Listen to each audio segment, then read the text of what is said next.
Hello, hello, hello, and welcome to this edition of the Jolly Heretic. I have two very special guests for you today, and that is Charlie Veach, who, of course, you know, my regular co-host there, and Lipton Matthews, who is from Jamaica, who you also know, who has been on many times. Lipton, hello, how are you doing? I'm great. It's a pleasure to be here again. And hello, Charlie. Hey, Lipton, how are you doing? I'm good. They've just met. So cheers, everybody. Cheers, Lipton. Cheers, Charlie. Cheers, Charlie Pepper. Cheers, Alan Jensen. Hello from Denmark. Hello for Denmark. Yes, cheers, everybody. Skål, Salut, Hergen Gulligan, Capis, Prost, Prost, Slanger. Particularly today, Slanger for the Scottish people. Slanger. So I'm wearing my Aberdeen University hoodie. It's not mine, it's my wife's. Obviously, I'm not the kind of student that would go to university and wear the relevant hoodie, but my wife was an international student there, so she got this. Slanjavar, and hello from Sheffield, and welcome to the Jolly Heretic. We are, of course, on my public house, meet on Mondays at 7 p.m. UK time, 2 p.m. New York, which discuss the kind of based science which increasingly expands from our woke joke universities. If you have any questions on based science of anything of any kind, then you can, of course, send them in, and I will research them, and you will have an intelligent answer within a week, unless I can answer it today, or Lipton or Charlie can answer it today. Tell Lipton to turn off the lights. Lipton, apparently you have to turn off the lights. Okay. Turn off the lights. They want you to turn off. Be dark if I. Dark. Turn the lights back on again. Turn the lights back on again. Okay, I don't know. That was fine. It's better because last time you were here, you had a big bright light shining. What it is, Lipton, the light is behind you, so you're getting silhouetted. Oh, let me see. You got to have the light. If I can see. Yeah, that's better. There we go. There we go. All right. Anyway, so yes, cheers, everybody. Cheers, Vehement, Laugh Out Loud. Cheers, Timmy Bobinson. And hello, Michael from Kent in the UK. Cheers, everybody. And cheers, a bit of Odyssey. Oh, I've got a slide into entropy. And yes, and welcome to the Jolly Heretic. So, Charlie, what's been going on up your way? Well, I'm happy to report that I'm behind enemy lines. I'm 10 miles into Scotland. I've gone past no man's land, which is the border around Coldstream. I'm broadcasting from Kelso in the Scottish borders, just 30 miles south of Edinburgh.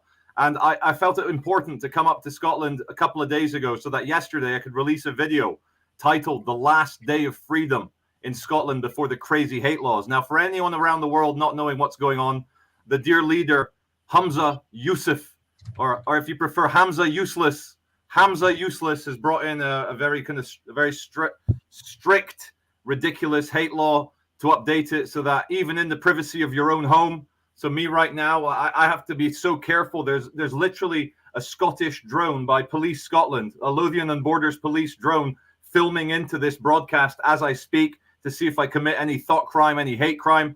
And yeah, I've been going around speaking to normal Scottish people. Everyone's up in arms. And so not only are we going to boycott cities and let the cities rot, we're also going to do a great thing, Ed. We're going to avoid anyone who we feel might be a kind of pinko snitch to the police for anything we might say. So you go to a bar, you go to a cafe, and there's funny looking people there. Go to a different cafe. It's time to. We've had enough. Why risk it? I told you that I've had two experiences of late in relation to this. There was a bar here in Oulu, in Hotoa, called Lumo. And I was explaining the research on sex differences in sexual selection to a bunch of woke people, one of whom would cut herself and put tattoos on the cuts. And they were asking me to explain this. And then one of the boys in their early 20s, went to the barmaid and said that I had said that all women are whores. I hadn't said that. I said that men sexually select for youth and beauty, women sexually select for status, and in that sense, men are a bit like people that use prostitutes, and women are a bit like prostitutes. That's what I said. And they went to these barmen and said that, and I was asked to leave the bar. Ed, it sounds like you've had a little bit too much to think, my friend. That is skirting a little bit too close to the event horizon of what might be a hate crime, and I think you should. Flagellate a little bit and hurt yourself for that potential crime. I mean, this is 2024 in Great Britain. Don't you understand? We've got a black guest with us today, and we just have to know that nowadays you just have to be extremely Well, that was the other thing. That was the second thing. I was in a bar in Swindon, and I was talking to this Jamaican guy in the bar, and I was saying to him that I've got this Jamaican friend, Lipton, and you know that concept, white privilege. Yes, he said. Yeah. Well, Lipton talks about black privilege. And he says that, like, because he's black, he gets all these people to come on his channel, come on it because they want a virtue signal, because they want to be on a black person's channel. And so he's got black privilege. And the barmaid, who was white, informed me she found the concept of black privilege deeply offensive. Lipton, do you have black privilege, Lipton? I think so. But for example, people who listen to my show, they like my interviewing style. They say that I'm intelligent.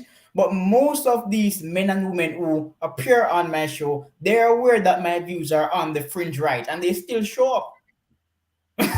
So that must be black privilege. They know that I've interviewed people like Kevin McDonald, but they still show up. You get Charles Murray to come on, and you get Gregory Clark to come on, even though you've interviewed people like Kevin McDonald. Yes, and it's fine, but. And Roy Baumeister was on the show recently.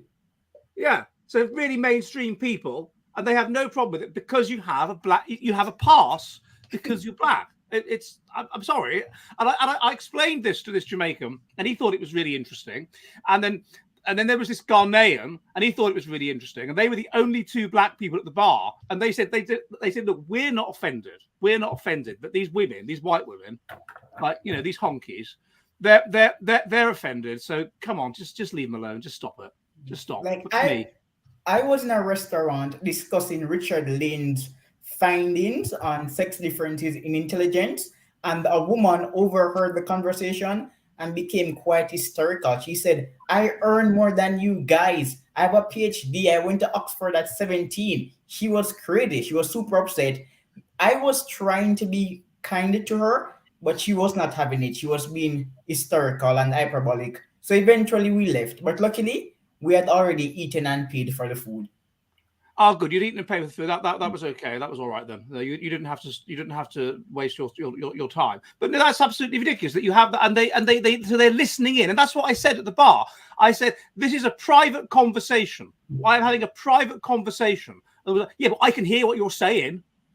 And so that meant it was a public conversation, and I shouldn't be allowed to have it. But this is how far it's like being at school, and you're saying, like when I was at school, and Bowen Jung, this Korean girl, said I called her a name. So I'm telling everybody, you called me a name. You know, my private speech has to be regulated. We're at the stage now. Like one thing we actually have already in Britain, we've had it for a while. I think since the Equality Act of 2010. And offshoots of that, we have what they have called non-crime hate incidents. And I think tonight we're going to have, against all three of our names, probably at least 15 non-crime hate incidents. You know, like it's going to get to the point. It's going to be like a kind of left bank, like kind of Nouvelle Vague French movie where like every single word you say is a non-crime hate incident, and it's. Well, think what they can do with AI. So what they could do with AI, they could the Hope Not Hate or whatever. And by the way, you should both be ashamed that neither of you were in that report. When you posted that on Twitter, Ed, that you were like linked by those like crazy people, I read it and I was like, oh, and I saw maybe I'll be on there, but I'm not, and I don't have the same distinguished badge of honor. I think. What did you post? I didn't read it. No. I was in the report, the who's who of people that oppose evil. I was in it along with other well-known extremists like Rishi Sunak, the Prime Minister. Okay. And it's a sort of mission creep, really, isn't it? When they're saying they're attacking the far right and the Prime Minister of the country. There's another lady on there, Posey Parker, which I was very shocked to see. So Lipton, there's a lady in Britain. She's a middle-aged lady who goes around campaigning that women are natural women. She campaigns for women's spaces, and she doesn't like the idea of biological males with a penis and testicles entering female spaces. And for her opinions, she's now ranked alongside other extremely dangerous far-right people like a gentle YouTuber from a pub, Ed You know. Yeah. And we're all ranked alongside people like David Duke and Mark Collett and I don't know people that are beyond them, that are just like literal laughing Nazis. So it's a wonderful sort of mission creep. As that Dominic Frisby had that song you may have seen, which Elon Musk tweeted out, and it went viral. We're all far right now. And that's their problem as they expand it to everyone that opposes them, everyone that's not basically part of this mutant rights organization. I have a rational Wikipedia page now. Sorry? I'm on rational Wikipedia. Oh, well done. Congratulations. Yes, I'm on rational Wikipedia. I interviewed Thomas Dalton, so I'm a Holocaust denier. Well, because he is. Apparently. If you interview a Holocaust denier, you are a Holocaust denier. That's how it works. That's the logic of these schizophrenic ex-Nazi paedophiles that write this stuff. Well, congratulations, Lipton. Well done. Oh, we have the poet. Yes, I'm aware of the poem, Mr. Pepper. I'm familiar with it. Hello, Johnny. Hello, resident poet. Yes, I've got it there. I shall turn to that or not. So this law then in Scotland. That's what I wanted to focus on for the first half. So I mean, bloody hell. So as I understand it, it is communicating. That's the word. Communicating that is considered likely to stir up bad feeling, basically, against a list of protected groups, women, ethnic minorities, but also transsexuals and women's not even on it. They've not even put women on it. It's like they even have cross-dressers, transgender, transvestites, like asexual, but women is not on the list of protected characteristics, which is why the feminists are up in arms about this thing, because all the let me just try and say this in a way that doesn't get me sued. Allegedly, lots of transgender activists are said that people are worried that they're going to abuse this law and make sure that the police are raiding houses of feminist academics and feminist activists the whole time, trying to keep biological males out of female spaces. And this hate law is going to probably be abused by people who love. That's the purpose of these laws, though. The purpose of the law is not necessarily to have a law. The purpose of the law is to create a chilling effect on freedom of expression, so that you can't criticize certain ideas. And obviously, nobody wants to have an investigation into them. It's very expensive. And even if they're ultimately exonerated, they're dragged through the mud. I think that's the point of the law. It's to shut people. They know that the fact that law is there, meaning that you can.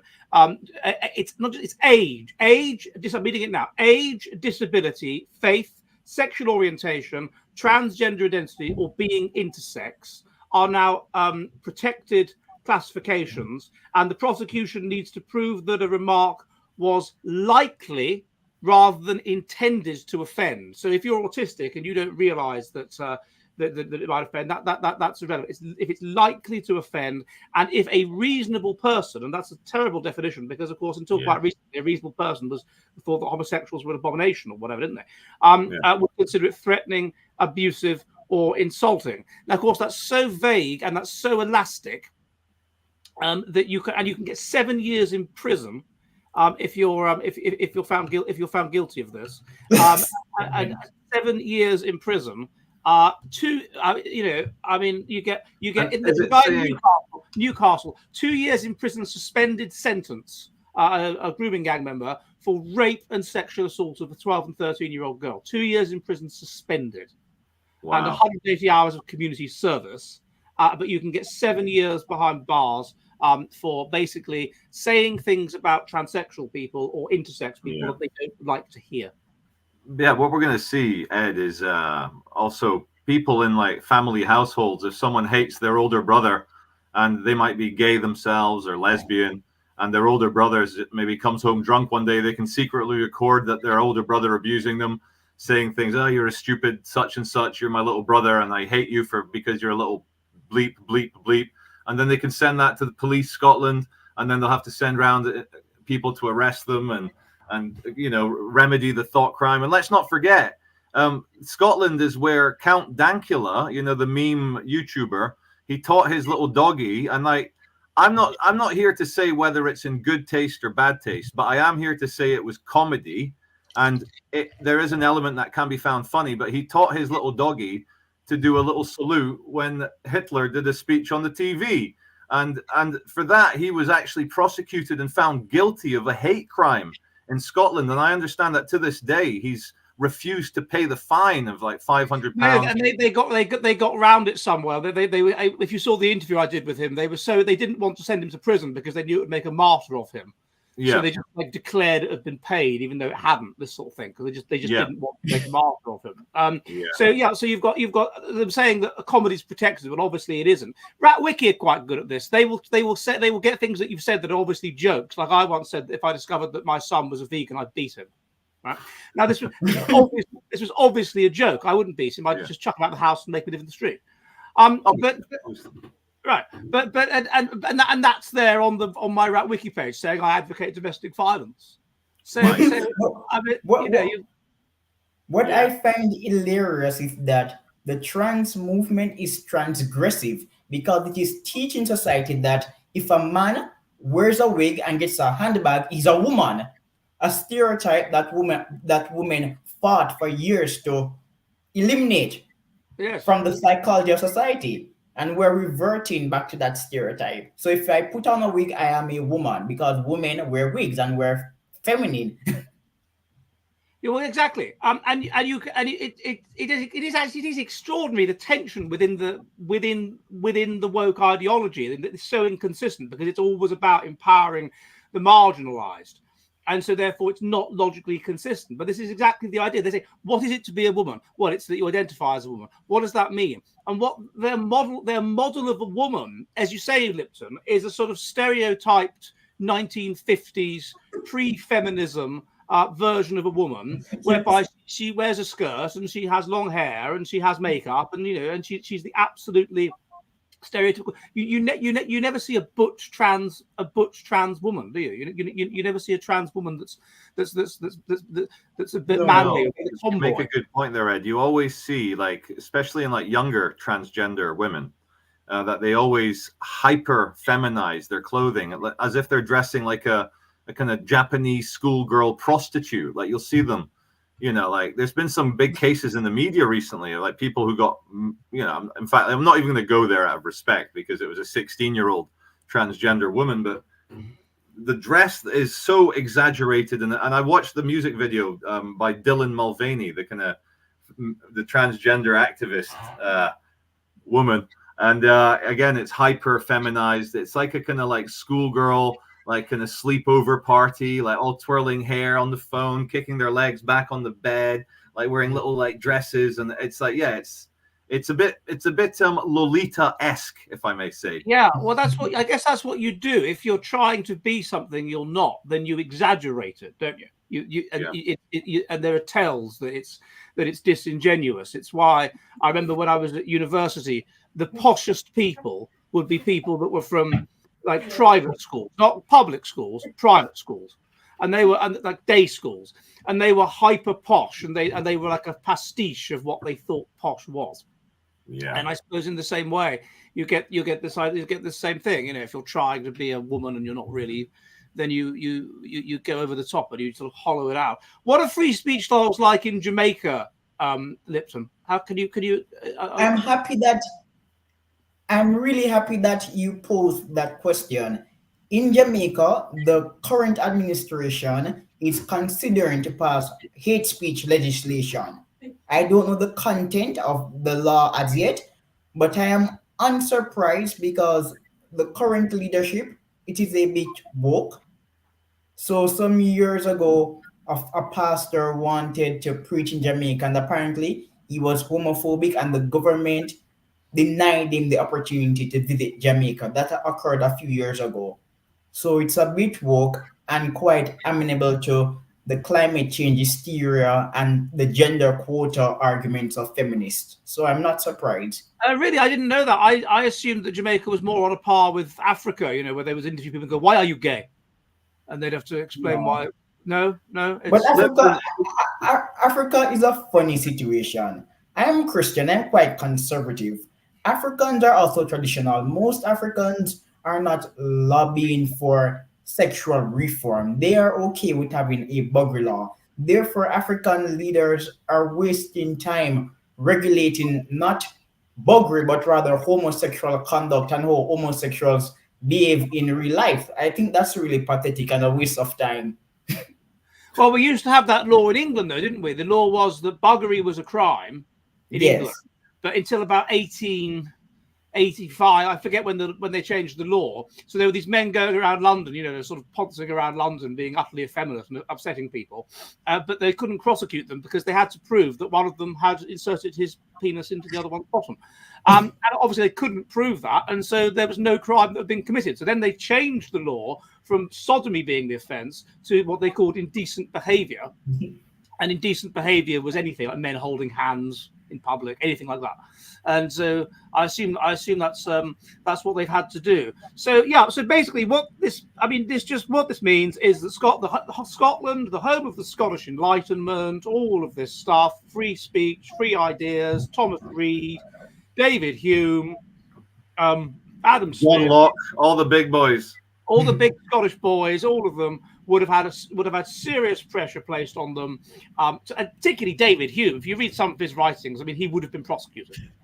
Yeah. He would have been prosecuted, undoubtedly, certainly for racism. He would have been prosecuted, and he wouldn't have been prosecuted for homophobia or transphobia because it just wouldn't have occurred to him, because it just would have been so outrageous and ludicrous that it just wouldn't have crossed his mind to even talk about it. So he'd get off there would old David Hume. So it's finished. And so your policy, I can't believe you've gone to Scotland, to be honest, Charlie. But it's quite a dangerous place to be. It's like an extreme sport, It's like the drone's still watching outside, and this is how chilling it can be, how chilling it is on the free speech. I was even joking in my own head, like, can I actually do this talk with Ed? And we tend to talk freely, and though my paymaster in California, Google, has actually given us 100% suitable for all advertising on our weekly talks, Ed. It's incredible how a corporation that wants to make money and is seen as ultra woke is more liberal than the very government of the most enlightened Scottish nation. It's incredible. It blows me away. What is it? I mean, what is it? I mean, you Scots, you've always looked to Europe. We don't have to go very far back, and you're allied with anti-democratic places like Turkey against us. I mean, and also all the times we went to the French against you guys, French, absolute monarchy of France, pre-revolution, against us. I think there's something about these Scottish. Bruce is saying in the chat, the SNP are Nazis. I mean, yeah, fair enough. What is it about Scotland that it's when I was there in Aberdeen, when I was living there. By the way, this is Aberdeen University, Tartan. But when I was there, there's something that, like, there's a bell curve of bitterness. Well, yeah, and the average Scot is a bit more bitter than the average English person or the average Jamaican, and therefore at the right tail of bitterness and vehemence and just grumpiness, you've got the Nicola Sturgeons of this world, and you've got the SNP. What it is, Ed, a well-balanced Scotsman has a chip on each shoulder, and the permanent scapegoating of the English is a national pastime. At the World Cup, Scotland will support any team that is playing England, and they'll wear like the kind of Angola shirt or Cameroon or whoever's playing in England, and they'll support that team. And the whole thing with Scottish laws, like England, like in Scotland, every town in Scotland, no matter how sparsely populated it is, has a 20-mile-an-hour speed limit from the outskirts. So you're going through an industrial estate at 3 a.m. It's 20 miles an hour. That's just to outdo the English. The English have Sunday trading hours where you can only shop for 6-8 hours on a Sunday. The Scottish have 24-hour shopping on a Sunday just to stick it to the English. And so it's a massive, how do I put this? Throughout history, some people have been persecuted as a perfect scapegoat. The perfect scapegoat for every angry Scotsman is always the English, that country that's 10 times bigger. Always the English people's fault. Right, and so there's this moral competition. That's the thing it creates, whereby if the English are going to have anti-free speech, hate laws, we will have even more extreme ones. And if you go back to the 19th century, it was reversed. It was the other way around. If the English are going to be all moral and right wing, we'll be even more right wing and even more Calvinist, even more religious, even more puritanical than the English, even more Protestant than the English, which is exactly what they were. It's like women being hyper signaling morality for a position of weakness, and that covert status plays. Yeah. And let's just call it for what it is. Like, it's basically the new religion, the new morality, and the police are going to be the kind of like the kind of Vatican assassins to go out and get all the kind of like heretics. You know, it's just a kind of new Inquisition in new language. It's just all it is. But what's the logic? What is the logic of this philosophy? Because I'll tell you what it is. It's because it's not helping anybody. Once you've gone down the path, once the governments have all decided in the West to be woke and ultra liberal, any dissenters have to be shut up because it goes again. It's just a kind of efficiency thing, you know. It upsets the normies, it upsets the NPCs if you've got people like giving very rational arguments about it, which is why half of I know he's purple pilled, but half of Jordan Peterson's videos on YouTube get demonetized. And he's like a massive mainstream guy, and he's always kicking off half his videos. So when he gets a bit too spicy, and he's not even, you know, super red pilled, he gets demonetized as well. So it's a system thing. Like it's fighting bugs. It's like fighting computer viruses. And it moves down the side. Sorry, Lipton. Yeah, this is highly problematic for several reasons. One, ambitious people from the third world like to migrate to rich countries like England, Denmark, Scotland, America. But these rich countries are on a path to reverse the foundations of their prosperity. And that's problematic. I don't want to live in a society where white people are emasculated, because Westerners are the most individualistic, liberal, and open people in the world. They're still driving the world economy. Most patents in China are non-inventive patents. The Chinese are not that innovative. The Westerners are still steal everything. People in the world. Like the Chinese science is actually low quality science. A few weeks ago, I was reading an article published in the Financial Times criticizing Chinese science. And Singapore is actually the worst performing country in Asia based on innovation metrics. Asians are not that innovative. Most innovators in Singapore are foreigners, multinational corporations. So I want a world where the individualistic people, the Western peoples, are confident and passionate. If they're not confident, who will lead us? The Asians like money. Asians don't want to become the next America. They're interested in money. So the Chinese in Jamaica are entrepreneurs. They rarely enter politics or civil society. They're entrepreneurs. White people, they're busybody, they're humanitarians, they lead on social issues. So if I understand correctly, you're saying there's something beautiful and empowering about the striving European spirit. Yes. Yeah. We're literally going to regress if Europe is dislodged from its perch. We're going to regress. But what is that? What I mean, as I see it, what that perch is, what that specific thing is, going back to Scottish Enlightenment, whatever, is basically high levels of genius, like an optimum balance, whereby you're not so psychopathic that you can't create a society and you just degenerate into hell. Yeah. But you don't have so little psychopathology that you don't get geniuses. And what geniuses are is people with very high intelligence and subclinical psychopathic traits. And we seem to, particularly I think we in Britain and a small area of Northern Europe, seem to have got that balance right. You know, the subclinical psychopaths. The flip side of that, of course, is psychopath. It's just people that are psychopaths and don't do anything useful, that are just really unpleasant kinds of guys. And these aren't really tolerable in places like Finland or Japan, where you're up against it and you've got to get on with people. And so if you can't get on with people, they'll kill you. You'll be cast out by the band. And so there's this sort of optimum. I wouldn't be at all surprised if the level of, I don't think anyone's ever calculated it, but I think that there was probably a point where the Scottish were more intelligent than the English, because it's colder, harsher conditions, whatever, poorer. And then you add that to the subclinical psychopathology, and you get, like, the Scottish are hugely overrepresented in the Enlightenment. I mean, you had a country that was, what, 3 million people couple hundred years ago? Nothing. Ed, like something like between a quarter and a third of all officers around the empire were Scottish, when Scottish only make up 10% of the population. There was a point where there were as many universities in Aberdeen as there were in England. Really? I mean, there's 2 universities in Aberdeen, King's College and Marischal College, and there was 2 universities in England. Wow. They were far more interested in these kinds of things. Now, I wonder if the flip side of that high level of that optimum high level of psychopathology plus intelligence is the high level of Scottish paedophilia. Is there a high level? I mean, because clearly, a lot of British paedophiles are Scottish. Is that true? Is that really true? Carl, name me a British paedophile. Actually, the one that comes to mind is Thomas Hamilton, who shot up. Yeah, exactly. Scottish. Thomas Hamilton, right? So, of course, right. The most Jimmy Savile. Yeah. Oh, well, yeah, he's Catholic though. So, yeah, no, I do. Yeah, true. Okay, fair enough. But I do. There is a stereotype, about the Scottish people, and I wonder if those things are related. Scotland was the most successful instrument of British imperialism.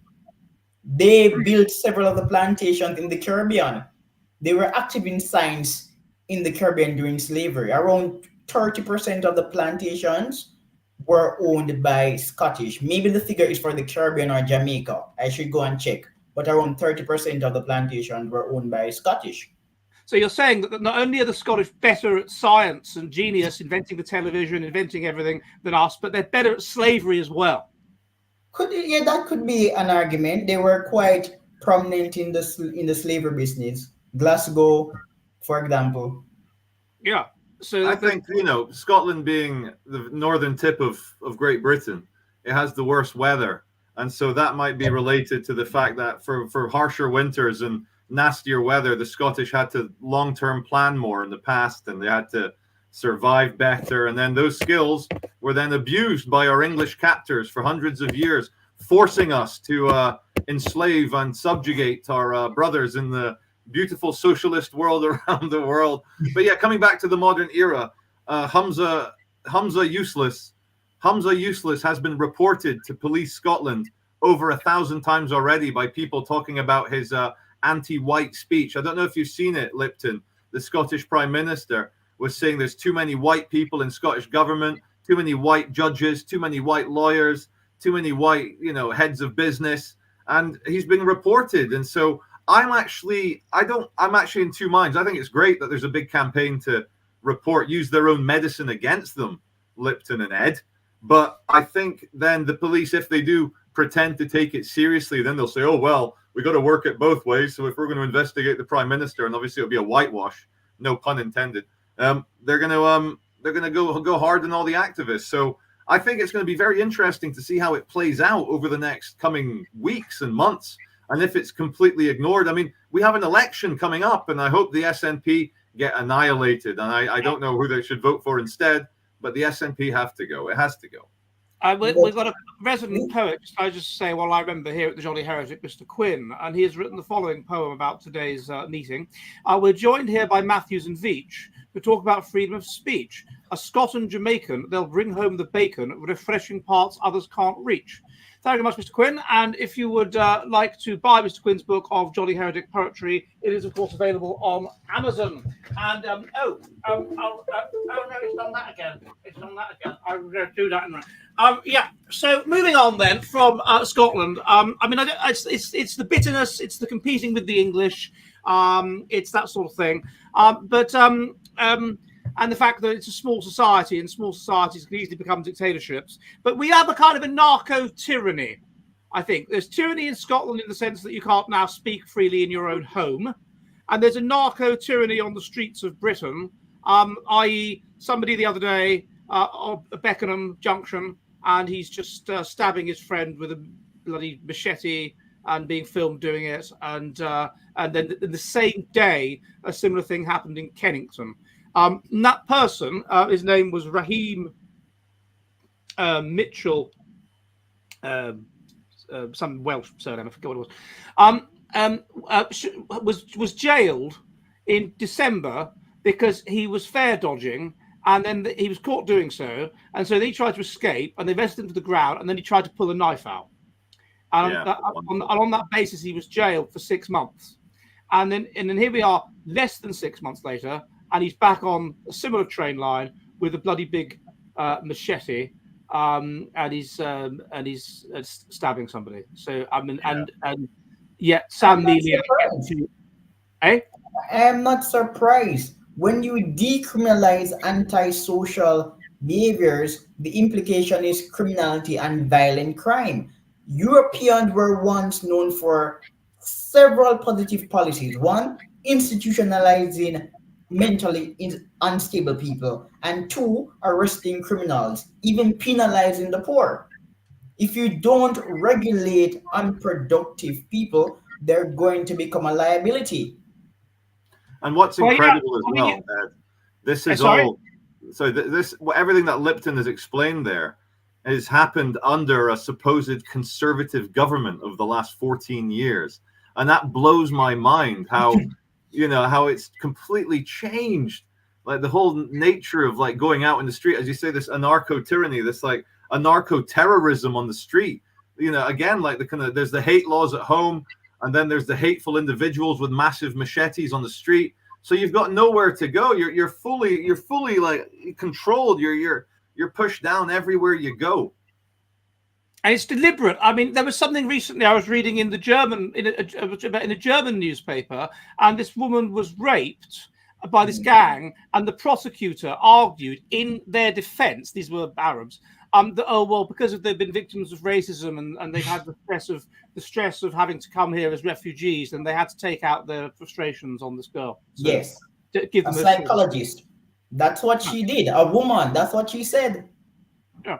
I mean, it's unbelievable. So basically, it's like they can do what they like. Basically, they can drop litter. That's fine. That's their grievance against society. They can steal, or that's just restitution for racism in the past. They can do whatever they like. Chaos. It's not to be enforced. And now a psychologist is arguing they should go as far as rape.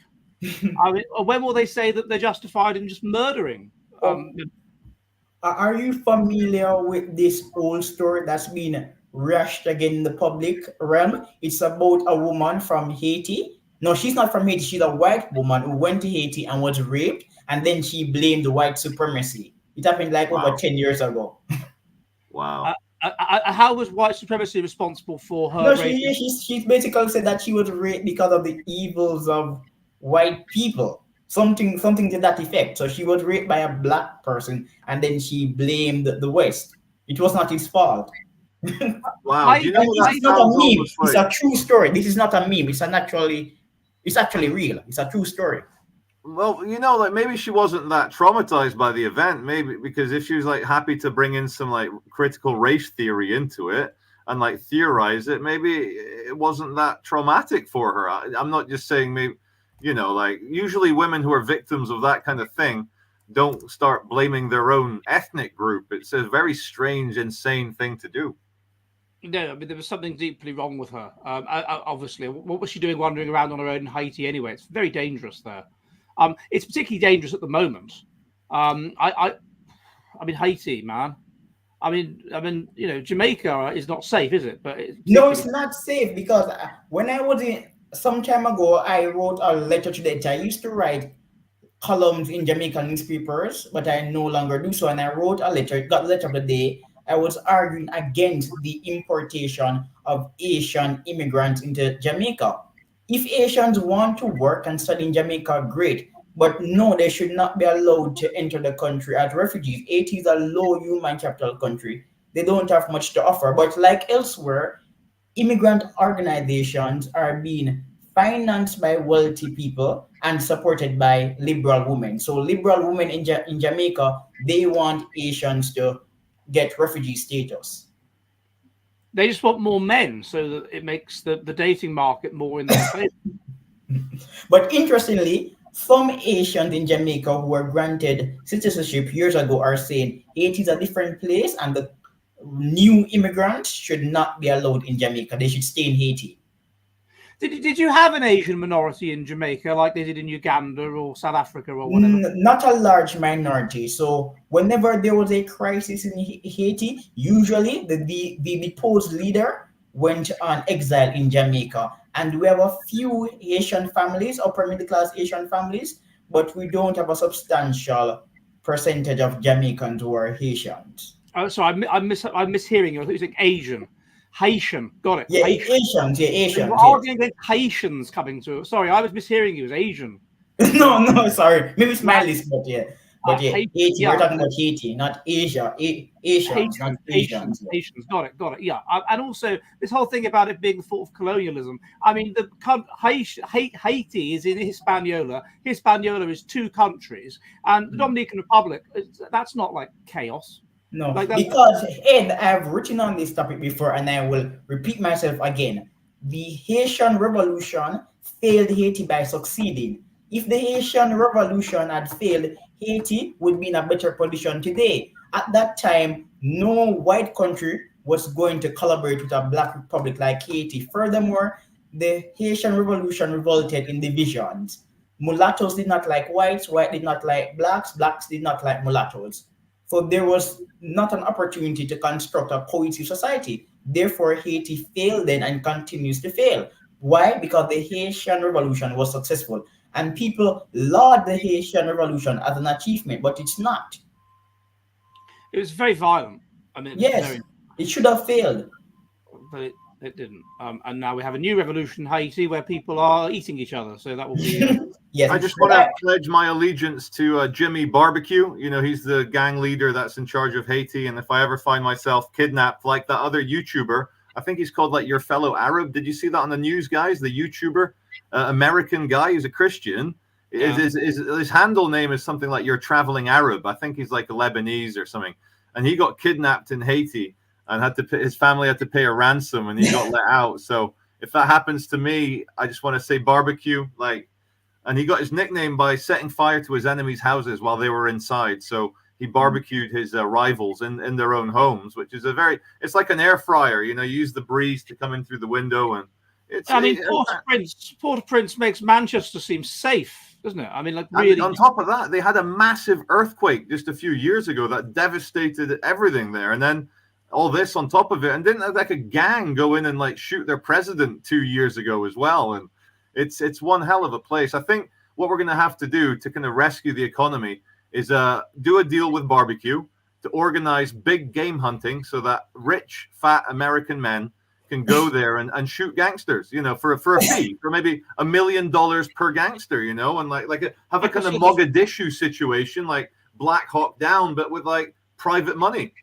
Sort of President Bukele attitude towards it, and just go in there and just accept much more violent, and he puts them in prison. Anyone that looks like a gangster, he puts them in prison. Well, as we've learned with Hamas, once men get a taste for extreme violence, it's very hard to wean them off it.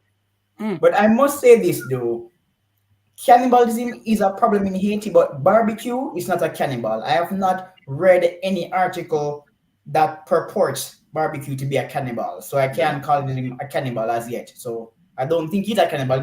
He's barbecue because he likes to burn people alive. He's a higher IQ gangster. He doesn't need to. He's one of the organizers. He's like the gangster equivalent. Who was that pimp? The most successful pimp in the world.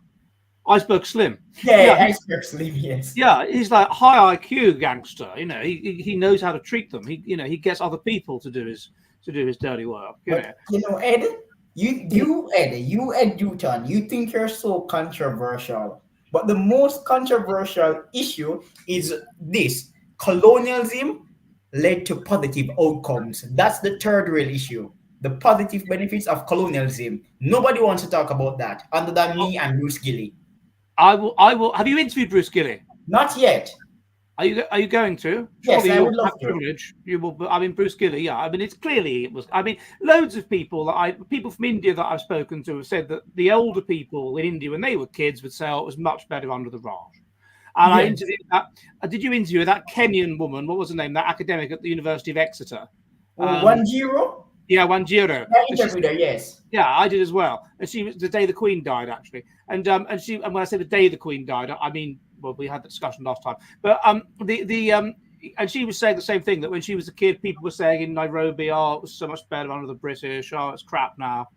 And I think that's like a general feeling. I don't know how you can live in Zimbabwe and not think that. Yeah. Now, we're about halfway through. So, to those of you that are new, hello. Welcome to the Jolly Heretic. We are an online public house. Meets on Mondays and Thursdays at 7 p.m. UK time. Sorry, Mondays, 7 p.m. UK time, 2 p.m. in New York, which discuss based science and based research and based stuff, which is increasingly expunged by our woke joke universities. If you have any questions on anything interesting, then please do send them in, either to me or Charlie. And we will research them, and you will have an intelligent and interesting answer.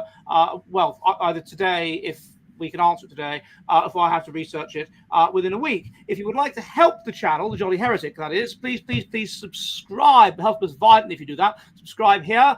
Subscribe on Odyssey. Hello, people watching on Odyssey, where, by the way, I put these things when they're finished. And subscribe on BitChute. And most importantly, subscribe on my Substack, thejollyheretic.com, where I put all of the spiciest content and in-person interviews and stuff like that, which I can't possibly put on YouTube. And there you can support the Jolly Heretic if you like what I do for as little as the cost of a pint of beer a month. And if you're new to my thinking, then this is my new book. Look, you see, isn't it here? And I like to think this is a comic, like the Naked Classroom, and this is a comical, light-hearted introduction to my research and my stuff that I've been doing over the years. Which you can imbibe and at your leisure, and also links in the description. You can support me via super chats, via Bitcoin, via a subscribe star. You can become a supporter, in which case we can meet on Skype and goodness knows what.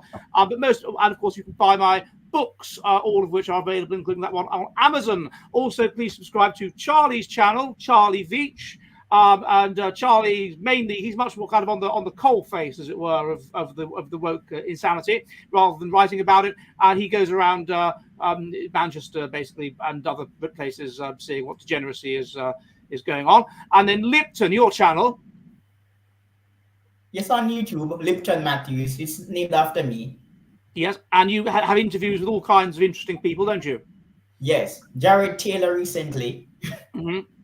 Who else? Yeah, Roger Devlin, Richard Lynn. I'm a big Richard Lynn fan. I've interviewed you, Paul Gottfried, Gregory Johnson. Yeah, Charles Murray. Charles Murray. Because he has black privilege. Robin Dunbar. A lot of people. Robin Dunbar. Yeah, he's been down the Jolly Heretic as well. And Tyler Cohen. Who? Tyler Cohen. Ah, yeah. So you can. You interviewed Robin Dunbar? I have. Yeah. He's been on here. Yeah. Good bloke. So subscribe to all those channels, and we will be most violently grateful. Now I'm going to turn to some of the questions that have been sent in. So Cooper says, our trans teacher, Miss Gender, teaching us maths, calculating amount of woke trigonometry. Oh, thank you very much. Yes, thank you, Mr. Cooper. Yeah, we didn't have any transgender teachers when I was at school. Did you have any transgender teachers at school, Charlie? No, all I had was a very touchy-feely IT teacher who was like an old school homosexual.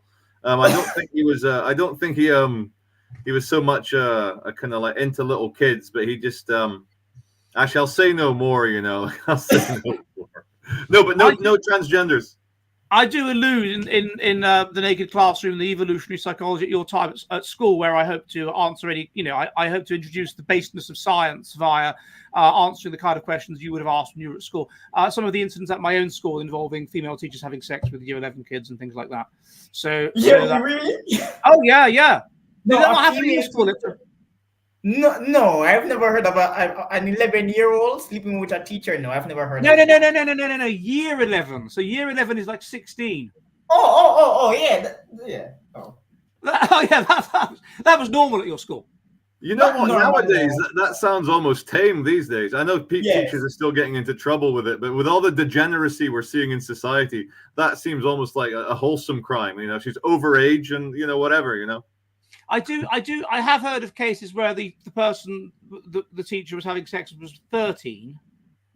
Wow, 13. That's on the cusp. I mean, I think that's only legal in Holland and Japan. I think a boy, 13-year-old boy, and a female teacher in her 20s. Maybe only in ancient Rome, No. This is I know. This is certainly that I know a case of that. So that's Yeah, I mean, I imagine he was very well developed for 13. You know, at my school, Ed, there was an open relationship that everyone knew about. There was a girl in the girls' boarding house who was 17, and she was having a sexual relationship with a very developed 14-year-old boy in my male boarding house. And he was like one of those 14-year-olds that was like 6 foot tall, stubble, like six pack, you know, hi there, I'm 14. And I was like, oh my God, what the fuck is that?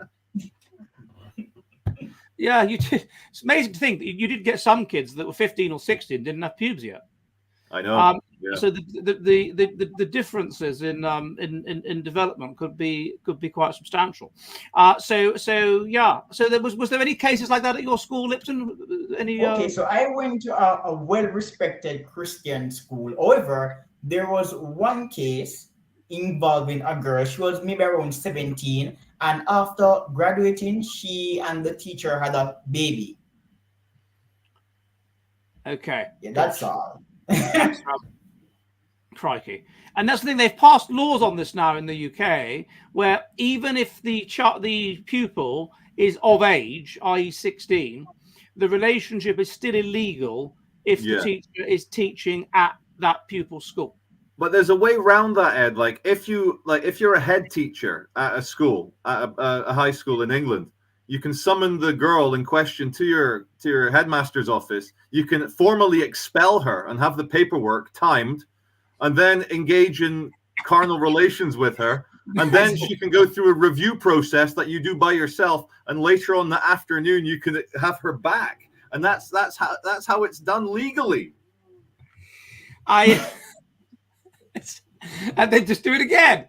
That's very much the letter of the law rather than the spirit of the law. You know, you can imagine a headmaster who's been to some public school. He's got some friend who's a nonce, who's a solicitor, who looks into that for him and says, "Look, Robin, old chap, or Nigel, or whatever his name, or Clive.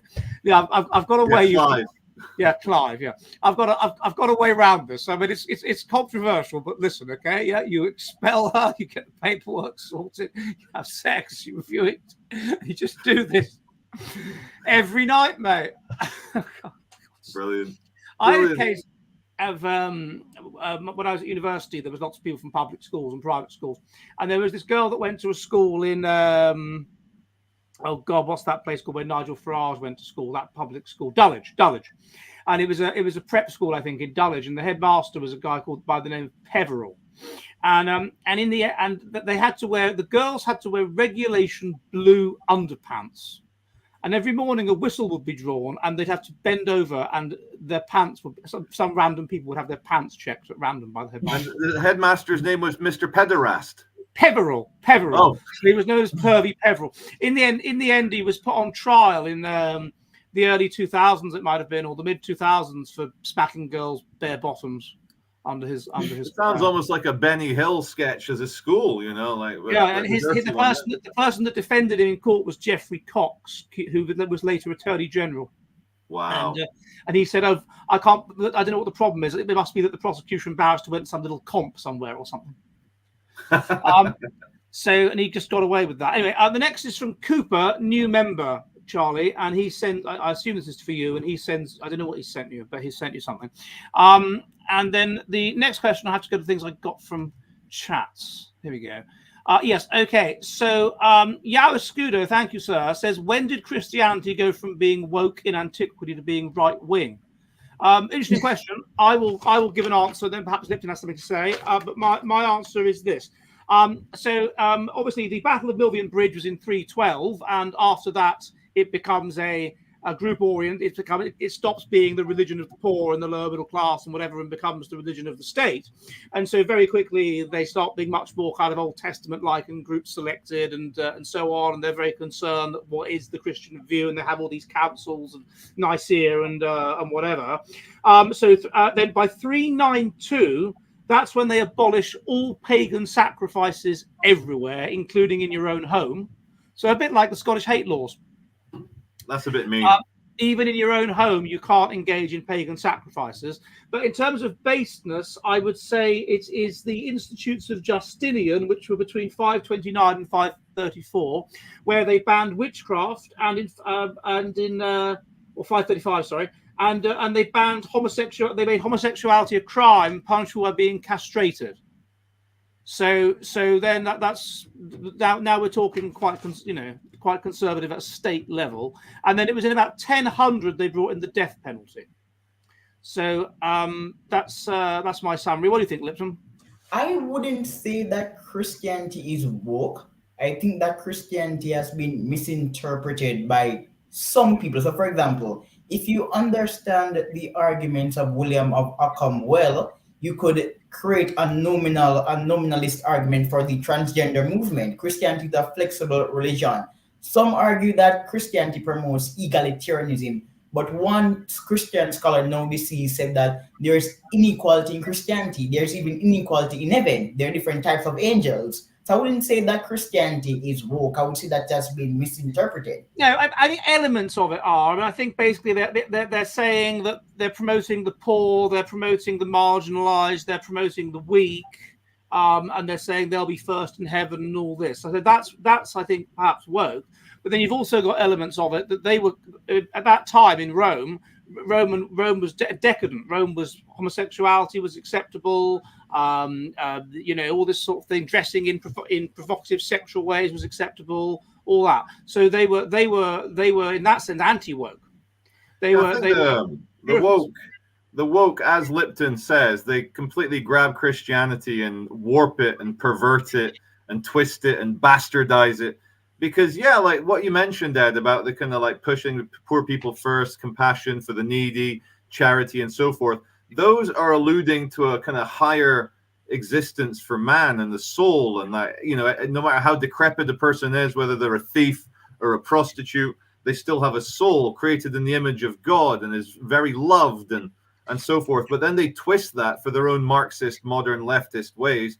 And then you get, transgender priests. You get like a priest with like 4 breasts and like 5 penises. You get all sorts in the kind of woke Christian church these days. But I'm with Lipton on there.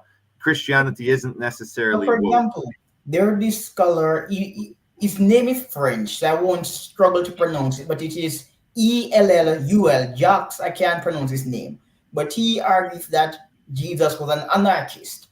That's his argument, and there's a school of thought in right-wing Christianity that argues that the Bible is not socialist, it's an anarcho-capitalist text. So it all depends on your interpretations. Yeah. True, fair enough. The next question comes from Low Mercury Tuner, and he says, given that women aren't more rightist or more leftist, but are more whatever the current thing is, would we be more right-wing today if we gave women the vote already 300 years ago? Yeah, interesting question. Yes, Ed, I have been thinking about this. I've been pondering on this issue for some time. Probably if women could not vote, we would not be experiencing the pandemic of wokeism. I strongly endorse this position. They are more statist, they're less supportive of free speech, they're more supportive of immigrants, and they're neurotic. So probably if women were not voting, wokeism would have been curtailed. I strongly believe so. But what he's saying is like, do you reckon if when the world was like super conservative and Christian, if we got women and we brainwashed women into being conservative and Christian 300 years ago, they'd be voting a bit more right wing now? Is that what you're asking, Ed? Well, the country would be more right wing. I suppose that's what he's saying. Yeah. So if you think like who were the most extreme right wing people in 1900 in the UK, they were women. They were the church ladies. And even the Women's Social and Political Union were really, really right wing, and a lot of them joined the British Union of Fascists when it broke. When that broke up, they were really like the uniforms. The women like the fascist uniforms. Women born in 1920 were very considerably more right wing than men, and by the time of women born in 1960, it flips because the society flips. So he's saying if women had had the vote for hundreds of years during a conservative society, it would have been even more conservative. What do you think, Lipton?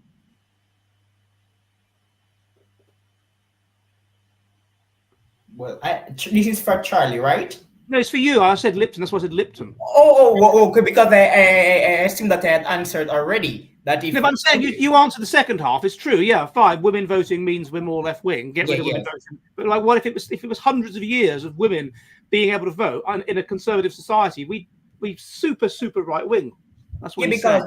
If women were properly assimilated and indoctrinated into conservatism, yes, we'll be right wing, and we know this because of how women vote. Women tend to vote like their husbands. So I agree with that argument to an extent. Well, they vote more right wing than their husbands. That's what the data indicated. Anyway, in terms of right wing and left wing, women are higher in equality, which is a left wing value. So everyone being equal, they are higher in that. They are higher in harm avoidance, which is left wing value, but they're also higher in purity, which is a right wing value. And the big thing of Victorian England or whatever was purity signalling, wasn't it? It was a fear of disease, which then you get a highly regulated sex life and all this. It was purity signaling. That was the big thing that they were into. So, and quick point: women also prefer male leaders. Yeah, it's true. Mrs. Thatcher apparently said, I interviewed a guy here once called Corvin Vick, who was a Polish MP, and Mrs. Thatcher. He'd met Mrs. Thatcher, and she'd said she thought women shouldn't be allowed to vote because they're not logical enough. She hated working with them. I think there's also like fear of ending up homeless in the gutter kept women right wing. With the welfare state, there isn't that fear of being left alone dying in the gutter, so you can afford more left wing ideals. Yeah, that could be true as well. Yeah, but then on the other hand, they are higher in purity, though. They have a higher disgust level. Which militates in favor of they're more concerned about disease, obviously more concerned about COVID. So when they're pregnant, they become more racist as well. Really? That's studies on that. It's microbe, isn't it? It's foreign microbes. So you want to keep foreign microbes away from it. So a pregnant society is a racist society. Yeah, so maybe that's it. You've got all these women women used to be pregnant all the time. That's true. Yeah. Right. They would be pregnant basically from the age of 18 to the age of 50, pretty much continuously. Yeah. And so you're going to have a right-wing society. Now they have like 2 babies. Or 0 babies, yeah. No babies, then they're not going to be as group-oriented. So it's certainly worth thinking about. Okay, the next question comes from Michel, $55. Thank you, sir. And he says, can you please read Missing Microbes by Martin Blazer and give your opinion? It explains perfectly why obesity and many other chronic health conditions continue to increase. 10% Human by Colleen is. I mean, you've sent a jolly generous super chat, sir, and I've had a read through this book. And my summary is basically what he's saying is something like this: that basically human microbiome has been interfered with by these kinds of drugs, antibiotics and whatever. And this has increased things like juvenile diabetes, asthma, and other what he calls modern plagues. And he gives an example of Helicobacter pylori, and he says, well, this is an example of this problem. Some organisms that enter you are good for you, some of you are bad. If you have antibiotics, you regard all of these organisms as bad, so you kill the good bacteria in your gut, and this leads to changes in diseases, and you get more heartburn and more problems like this. You get more celiac disease, you get more inflammatory bowel disease, you get more Crohn's disease, and it's all caused by us taking all of these antibiotics, which are interfering with our good bacteria, like you get in those yogurts on the telly, our good bacteria. And he gives examples of problems that this could lead to. One day there'll be no antibiotics, and then everybody will be completely screwed. They'll have no resistance to anything, and they'll die. It's a very interesting book, people. So I do recommend reading it. And basically, it makes sense, doesn't it? Really, that we're meant to have good bacteria and bad bacteria, and the good bacteria is in our biome, and it keeps us ticking over nicely, and the bad bacteria is repelled. And if you haven't got a good immune system, then you use these antibiotics, but that's like cracking a nut with a sledgehammer, and you smash everything up, and you get rid of even the good bacteria, and then you get sick and you get ill because you're not supposed to be having these antibiotics. You're supposed to have a good immune system. What's the name of Michael's book again? I'll just check. The book is called Missing Microbes by Martin Blaser, Blaser. So he's basically saying a lot of modern diseases, the celiac disease, as I said, Crohn's disease, all these kinds of things, are a consequence of us taking things like antibiotics, and it's destroying good bacteria, which we need, as well as bad bacteria. And so it messes us up health-wise. That's basically his argument. Very interesting. Thoughts? Anybody, chaps? Yeah, I mean, it's incredible. I was just watching a documentary. It was a nature documentary about the symbiosis of completely different species, like this little shrimp guy and this little goby fish, like sharing holes. And when you look at like even plant life, like chlorophyll is when plants manage to capture bacteria and turn them into little engines. And so it's no surprise that inside our bodies there will be like, you know, kind of partnerships with bacteria to break things down, to help us digest. And so I'm not surprised that when you take antibiotics, you kill all the residents of the city, not just the bad guys. Yeah, it complements the concept of immunity. So some researchers have been arguing that Asians adapted better to COVID-19 than other countries because they were more exposed to previous diseases and similar viruses like COVID. Haitians or Asians? Asians, not Haitians. Asians. Yes. Some studies were making that argument. I thought they did really badly with COVID. I thought that for genetic reasons, South Asians anyway. No, I'm talking about East Asians, Singapore, Taiwan, not East Asians. Yeah, that's what people don't appreciate. When we say that Asians are a successful group, we're talking about Japan, Taiwan, South Korea, Singapore, and Hong Kong. Not Southeast Asians. No, they don't do well on social outcomes either. Well, Vietnamese do okay. Vietnamese are half Chinese. Yes. They're half Chinese though. They're half Chinese and half Southeast Asian. So they were under China's rule at one point. Vietnam. Yeah. So but it's interfering with it. Basically, medicine and whatever. It's as you say, Charlie. It's killing the whole city. It's like Bomber Harris. Killing all the Germans, the good Germans and the bad Germans alike. A lot knocked out, and that's not what we want. So it's a very interesting book anyway. So I recommend people have a look at it. The next question comes from Joe, and he says, "Can you interview Harrison Pitt from the New Culture Forum?" I don't think so. My understanding is that they don't like talking about IQ, and I'm not going to deal with people. I can't. You've got to talk about IQ if you're going to talk to me, or I get very upset. So you got to talk about IQ. Next question comes from Harita, and she says, what sort of women are attracted to young teens? Well, that's a good question. I'll start, and then I'll move to the rest of you.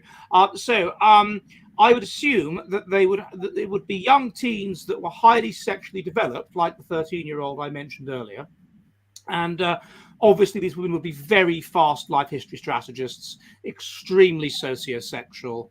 And they would. I don't think they'd specifically be attracted to young teens like a fetish. I think it's more likely that you'd get a young teen, like Charlie said, who's 14, who just looks very well developed. And so because he's very well developed, and they're a fast life strategist that's concerned with youth and muscularity and muscularity anyway, and then they just find that person attractive, and they're sufficiently immoral to not care about the fact that emotionally a 13 or 14-year-old boy might not be able to cope with having sex with their 26-year-old RE teacher. And might get really upset when their 26-year-old teacher dumps them, and then they do very well in their GCSEs or higher's as a consequence. I'm not speaking from experience here. I did very well in my GCSEs, but even though she dumped me. That's my view on it. What do you think, Lipton? No, I'm not going to argue that these women are psychopathic or that they were abused as children, because based on what I have been reading, especially the more prominent anecdotal examples, such women are impressed by the appeal of youthful masculinity. They like the idea of a boy who's like a man. So the lady in America, that famous teacher who slept with the boy, Mary Kay, that was what she said. He was mature. He was like a man. And then there's Britt Macron's wife. He was a really bright boy. He was almost like a man. So they like the idea of a young man in his prime who's on the cusp of greatness and achievement. That is what they find alluring. I wouldn't Yeah, I necessarily think call them fast life history strategies, but they like the mystique of boyhood. I think at the end there, Lipton nails it. I think it's the mystique of like boyhood and youth. Like when we talk about like the kind of like masculinity, I don't think any 14, 15-year-old could ever be as masculine as say a kind of a 35-year-old alpha male, you know, with like a big jaw. It's just not going to happen. But I think it's that fetishizing youth and novelty, and it's like, because especially if you're like approaching 30 or approaching 40, you're kind of over the hill, or you might think you are, and then to hold on to something so young and pure, I think it's more of a fetish, like a pedophilic fetish, rather than a masculinity. And he's like they always say it when I listen to them, he was like a man. He was so mature. Why do you want somebody to be like a man? Why not date a real man? They want to start they the whole like world, the boyhood, the novelty of the youth. Those two things. They want a man, but they want to be able to mother it at the same time. Yes. Wow. It's like Oedipus. Freudian here. Jocasta, not Oedipus. It's Jocastable. They want to be able to mother it. It's like the whole idea of the Virgin Mary. You know, she's a virgin and a mother, the two kinds of women. This is a boy, they can mother, but it's also a man with whom they can have sex. And the two things women they want the man, but they want to mother something. Is it both? It embodies both. So, very Freudian, like I'm gonna have to psychoanalyze that one for a while. That one. That's because with Macron, I mean, she was, how much older was she than him? 26 years older or something. Ooh. How much older is Madame Macron than several over 20 years? So he was 15, she was like 40. Over 22, she was 26 years, I think, older. 26 years. My mum's 26 years older than me. I mean, that's like old enough to be your mother, and not even on a council estate, on a normal road. Like that's horrific. And so I think there must be a motherability aspect. If I did do a paper on this once, a video called "A Bit of an Age Gap," and I looked at mainly, of course, it's older men and younger girls. That's just normal and natural. That's just women sexually select for age, because age is associated with status. Women sexually. 100%. I agree 100%. It's women sexually select for youth and beauty, men for youth and beauty, whatever. I mean, that's just fast life history strategy. But I think this is something else. This is interesting. This is interesting. Yes. Anyway, I think we're going to on that. I'm going to wrap up. So, in that regard, I'd like to emphasize again, if you're new to the channel, please subscribe to my channel, Jolly Heretic, subscribe to Charlie's channel, Charlie Veach, and subscribe to Lipton's channel, Lipton Matthews. And if you would like to help my channel, please subscribe to my Substack, where I put all the base spicy stuff, that is to say, jollyheretic.com, where you can also support the channel for the cost of £5 per month. This will now go on Charlie's channel. So I get asked every week, like, well, where is it? Where is it? It's on Charlie's channel. That's where it is. So I'll see you then.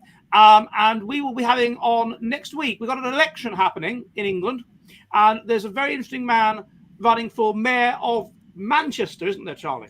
There is indeed. Old Mr. Buckley, Nick Buckley, who I've had on my channel as well. I had a great chat with him, and it'd be very interesting to have him on. We're chatting with him. Nick Buckley, OBE, will be here. So I will see you all there. We will see you all then, and goodbye. Bye.